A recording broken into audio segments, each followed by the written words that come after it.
So now you kind of know my background a little bit. I did forget to mention, married, 2 children, 2 daughters, 15-year-old girl, 10-year-old girl. They're super supportive of my riding. I don't think they fully understand why I ride as much as I do, but that doesn't really affect them too much. Always try to make time to hang out with them and do fun stuff with them. How in God's name did I end up doing the DK200? So about 4 years ago, I started doing a yearly bike trip with my buddy Kevin, and pretty tame, I guess. And this is kind of where we started, or I started, you know, the exploration of gravel riding and things like that. First trip we took, we rode from Pittsburgh to DC. There's a rail trail, there's a canalway. We had all our stuff on our bikes. We did not camp. We just went, you know, from town to town type of thing. Got hotel rooms, and sort of experienced the little towns along the way that way versus camping. So that was year 1. Year 2, we wanted something a little bit more, I don't know, sort of wing it, sort of do it, see what happens type of thing. So we went to Nova Scotia with just stuff on our bike, camping stuff, and we were going to ride around Nova Scotia, and that was an awesome trip. Although Nova Scotia is huge. You don't really just ride around it. And B, there's only a couple ways.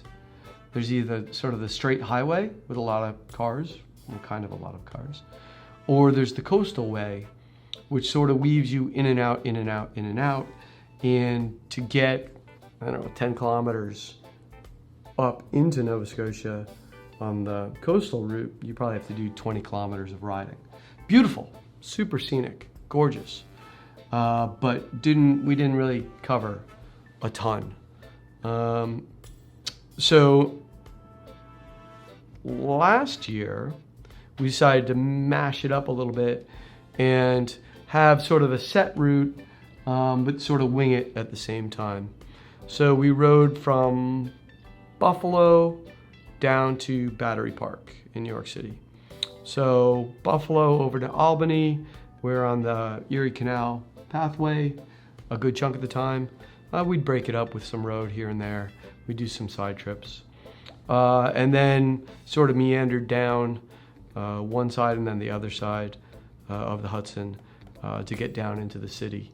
And then that's where my buddy Kevin lives in the city.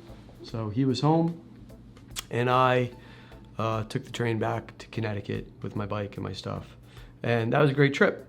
But on that trip, you know, you're riding on a canal pathway for hours. You chat about just about anything.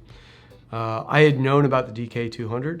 I'd mentioned it to Kevin in passing, and I think his exact quote was, "That sounds fun, we should do it next year."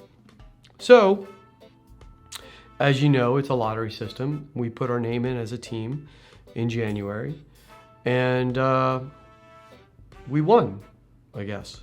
One might say that we won. But it's a very interesting feeling when you think you might do the DK, and then you find out you are doing the DK200. There's a slight mental shift. At least there was for me. You know, all of a sudden it became much more serious, and we're talking that's like the end of January, and now you have X amount of time to train, to get ready, and be mentally prepared, physically prepared, have all your stuff dialed in, logistics of how your bike's getting out there, how you're getting out there, where you're gonna stay, yada, yada, yada. And I'm gonna try my best to cover all of that. This is probably gonna be a long video. I apologize for that. But hopefully it's gonna be a useful video and you'll get something out of it, hopefully, maybe.